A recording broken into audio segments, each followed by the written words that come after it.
चयन सूची, नियुक्ति आदेश, वेटिंग लिस्ट, बैकलॉग भर्ती या बैकलॉग पद। दोस्तों ये सभी क्या होते हैं, और अगर आप नौकरी के लिए फॉर्म भरते हैं, बेरोजगार हैं, तो इन सब का आपके लिए क्या महत्व है, वेटिंग लिस्ट में अगर नाम आ जाएगा तो आपको क्या करना चाहिए। तो नमस्कार दोस्तों, कैसे हो आप सब, स्वागत है आपका इस चैनल में। और दोस्तों आज वीडियो में हम आपको क्लियर करने वाले हैं चयन सूची क्या चीज़ होता है, नियुक्ति आदेश क्या चीज़ होता है, वेटिंग लिस्ट क्या चीज़ होता है, और इसके साथ ही बैकलॉग भर्ती या बैकलॉग विज्ञापन, बैकलॉग पद जिसको बोलते हैं, ये क्या चीज़ होता है। आप कई सारे विज्ञापनों में इन सब के नाम सुने होंगे, लेकिन इसके बारे में आप कंप्लीट नॉलेज नहीं रखते होंगे, तो ये वीडियो आपके लिए सबसे महत्वपूर्ण है। तो दोस्तों चलिए वीडियो को स्टार्ट करते हैं, और अभी तक आपने हमारा चैनल सब्सक्राइब नहीं किया है तो प्लीज़ सब्सक्राइब द चैनल और बेल आइकन भी दबा के रखिए, क्योंकि हम आपके लिए ऐसे इन्फॉर्मेशनल वीडियो और साथ में भर्ती के विज्ञापन का जो वीडियो है वो लाते रहते हैं। तो चलिए शुरू करते हैं दोस्तों, और चलिए आप आ जाइए मेरे कंप्यूटर स्क्रीन पर। तो देखिए दोस्तों, ये एक भर्ती निकला हुआ था छत्तीसगढ़ उच्च न्यायालय से, आकस्मिकता निधि से वेतन पाने वाले जो कर्मचारी हैं उनका भर्ती का, ठीक है। अब ये भर्ती निकली, इसके बाद आपने फॉर्म डाला, फॉर्म डालने के बाद इसमें देखिए ये आ गया पात्र अभ्यर्थी सूची। इस सूची में ये पता चलता है कि आपने फॉर्म भरा तो आप पात्र हैं कि अपात्र हैं। अगर आपने फॉर्म में कोई मिस्टेक कर दिया होगा तो आप क्या हो जाएंगे, अपात्र हो जाएंगे, ठीक है ना। और आपको गलत तरीका से अगर अपात्र किया गया है तो आप उसमें क्या लगाएंगे, दावापत्ति लगाएंगे। एक बार ये पात्र अपात्र सूची क्लियर हो जाती है, उसके बाद दोस्तों आप बैठते हैं परीक्षा में। वो परीक्षा कई प्रकार से हो सकती है सकता है इंटरव्यू हो सकता है वो लिखित परीक्षा हो सकता है स्किल टेस्ट हो।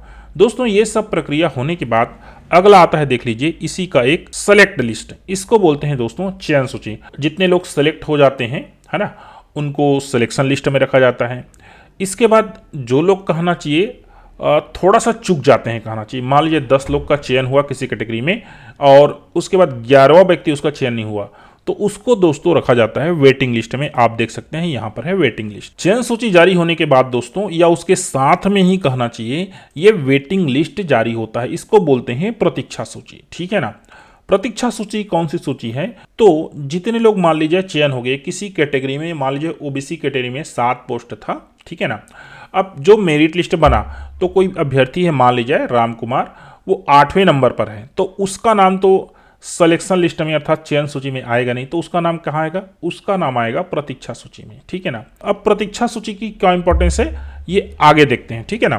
तो ये वेटिंग लिस्ट और जो सिलेक्शन लिस्ट, ये दोनों आने के बाद आता है आपका चयन आदेश, या इसी को बोलते हैं दोस्तों नियुक्ति आदेश। देख लीजिए यहाँ पर लिखा है, नियम 2017 के प्रावधानों के अंतर्गत निम्नलिखित शर्तों के अधीन नियुक्त किया जाता है। दोस्तों इसको बोलते हैं नियुक्ति आदेश। इस आदेश को लेकर आप संबंधित ऑफिस या कार्यालय में जाकर आप इस नौकरी को ज्वाइन कर पाएंगे, ठीक है। तो आप लोग को समझ में आ गया कि ये सिलेक्शन लिस्ट क्या होता है, वेटिंग लिस्ट क्या होता है, चयन सूची क्या होता है, नियुक्ति आदेश क्या चीज होता है, ठीक है। अब देखिए, नियुक्ति आदेश जारी हुआ है, मान लीजिए 50 लोग, इसमें नियुक्ति आदेश जारी हुआ 50 लोग का। अब जरूरी तो नहीं है कि 50 के 50 लोग ज्वाइन करें, हो सकता है कि उसमें से 1-2 लोग नहीं ज्वाइन करें। तब क्या होगा दोस्तों, यही 1-2 लोग जो नहीं ज्वाइन करेंगे, इनकी जगह पर जो प्रतीक्षा सूची जारी हुई है उसमें से कैंडिडेट्स का भर्ती होता है, उनके लिए अलग से नियुक्ति आदेश जारी किया जाता है। अर्थात अगर आपका नाम वेटिंग लिस्ट में है तो इसके चांसेज हैं कि आपका भी नौकरी लग जाए। जनरली होता है कि वेटिंग लिस्ट में पहले दूसरे नंबर पर जो अभ्यर्थी रहते हैं उनके चांसेस ज़्यादा रहते हैं, और जो जितने कहना चाहिए उधर बढ़ता जाता है, कहना चाहिए चौथे 5वें 10वें नंबर में है, उनका थोड़ा संभावना कम होता जाता है। लेकिन ऐसा नहीं कहा जा सकता कि उनका भी नहीं होगा। मान लीजिए 200 पद है ना, 200 पद है, तो जितने ज़्यादा पद होगा दोस्तों, वेटिंग लिस्ट से चयन होने के चांसेज उतने ज़्यादा रहेंगे। मान लीजिए 200 पद है तो 5 जने लोग नहीं ज्वाइन करे, तो 5 लोग का सीधा सीधा वेटिंग लिस्ट से चयन हो जाएगा, ठीक है ना। ये तो पहला कंडीशन हुआ कि यदि कहना चाहिए जिनका चयन हुआ वे लोग नहीं ज्वाइन करेंगे तो वेटिंग लिस्ट से चयन हुआ। अब दोस्तों ये समझिए, जिस डेट में वो जो विज्ञापन जारी हुआ जिस भर्ती का, है ना, उसके 1 साल तक, ठीक है ना, 1 साल तक मान लीजिए उसमें जो चयनित अभ्यर्थी हैं उनका किसी भी वजह से दोस्तों नौकरी से कहना चाहिए त्यागपत्र हो जाता है। नौकरी से त्यागपत्र के कई रीजन बन सकते हैं, हो सकता है उनकी मृत्यु हो जाए, हो सकता है वो जॉब छोड़ दें, हो सकता है कि कहना चाहिए वे कोई दूसरा जॉब जो है ज्वाइन कर लें। इससे क्या होगा, वो पहले जॉब से क्या देंगे, त्यागपत्र देंगे। मूल बात यह है 1 साल के भीतर अगर किसी भी प्रकार से वो पद जो है खाली होता है तो उस पद में दोस्तों फिर वही वेटिंग लिस्ट से जो है कैंडिडेट का दोस्तों चयन किया जाता है। उदाहरण के लिए देख लीजिए, ये मेरे पास है एक बैकुंठपुर का, देखिए वेटिंग लिस्ट से चयन हुआ है। देख लीजिए, इस जिला स्थापना अंतर्गत सहायक ग्रेड 3 की नवनियुक्त एक कर्मचारी के द्वारा सेवा से त्याग पत्र दिए जाने के फलस्वरूप प्रतीक्षा सूची से उसी श्रेणी के उम्मीदवार को उनके द्वारा कार्यभार ग्रहण करने के दिनांक से आगामी आदेश पर्यंत तक अस्थायी रूप से चयनित किया जाता है। तो ये है दोस्तों, एक कैंडिडेट थे, उन्होंने त्यागपत्र दिया तो उनके जगह में वेटिंग लिस्ट अर्थात प्रतीक्षा सूची से एक कैंडिडेट का भर्ती हुआ।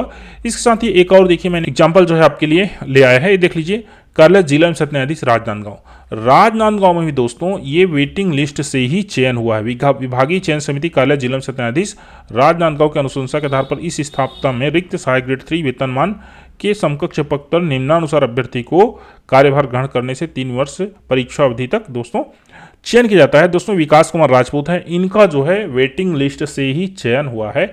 आप चाहें तो राजनांदगांव के जो कोर्ट का वेबसाइट है उसमें जाकर इसको देख सकते हैं। ठीक है, तो वेटिंग लिस्ट से कैसे चयन होता है आप समझ चुके होंगे। पहला कंडीशन है चयन सूची से अभ्यर्थी ज्वाइन न करे। दूसरा है आदमी ज्वाइन तो कर लेकिन 1 साल के भीतर वो पद जो है किसी भी प्रक्रिया से खाली हो जाए। ठीक है, अब इसके बाद आगे बढ़ते हैं दोस्तों। मान लिया जाए कोई अभ्यर्थी है 1 साल बाद वो पद को क्या कर देता है, छोड़ देता है, तो उस कंडीशन में क्या होगा, या 1 साल बाद भगवान न करे उसकी मृत्यु हो जाती है तो वो पद क्या हो जाता है, खाली हो जाता है। तब के डेट में क्या होगा दोस्तों, इस कंडीशन में वो पद अब भरे नहीं जाएंगे। ठीक है, किससे नहीं भरे जाएंगे, वो अब वेटिंग लिस्ट से भरे नहीं जाएंगे। तो क्या होगा दोस्तों, वो पद फिर से नई नौकरी में जब आएगा तो वो पद काउंट होकर आएगा, लेकिन वो पद अब दोस्तों स्वतंत्र नहीं होगा। वो जिस कैटेगरी का पद था, मान लीजिए जो पद खाली हुआ वो ओबीसी कैटेगरी का था, तो वो पद अब ओबीसी कैटेगरी में बैकलॉग भर्ती के तहत आएगा। दोस्तों अब आप लोग को समझ में आ गया होगा कि बैकलॉग भर्ती क्या है। बैकलॉग भर्ती क्या चीज होता है कि कोई जो नियुक्ति प्रक्रिया में 1 साल बाद अगर वो पद खाली होता है किसी भी तरीका से, तो वो पद जो है दोस्तों जब आता है कहना चाहिए विज्ञापन के साथ, तो उसको बोलते हैं बैकलॉग भर्ती।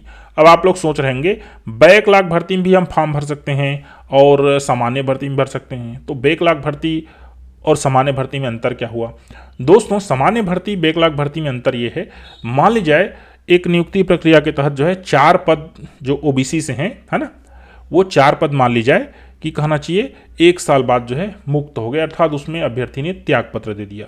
तो दोस्तों जब वो नया विज्ञापन आएगा तो 4 पद आएगा और ओनली ओबीसी के लिए आएगा और किसी कैटेगरी के लोग उसमें शामिल नहीं हो पाएंगे। क्यों, क्योंकि वो पद दोस्तों ओबीसी कैटेगरी के लिए पहले से आरक्षित था। मतलब ये पद जो आएगा नया भर्ती, ये भी ओबीसी कैटेगरी के लिए होगा। लेकिन दोस्तों उसी विभाग में मान लीजिए 4 पद नया भर्ती आएगा तो उस 4 पद में सभी के लिए रिजर्वेशन जो रोस्टर है उसको पालन किया जाएगा, जबकि बैकलॉग भर्ती में ऐसा नहीं होता। जिस कैटेगरी का वो पोस्ट था उसी कैटेगरी में दोस्तों वो पोस्ट आएगा, किसी प्रकार से उसमें फिर से आरक्षण लागू नहीं होगा क्योंकि वो पहले से पद आरक्षित। तो दोस्तों ये रहा नियुक्ति आदेश, चयन सूची, वेटिंग लिस्ट, बैकलॉग भर्ती आदि चीजें। आप लोग को दोस्तों अगर मेरी बात समझ में आई होगी तो प्लीज एक सब्सक्राइब कीजिए चैनल को, और वीडियो लास्ट तक देखने के लिए दोस्तों आपका धन्यवाद, थैंक यू।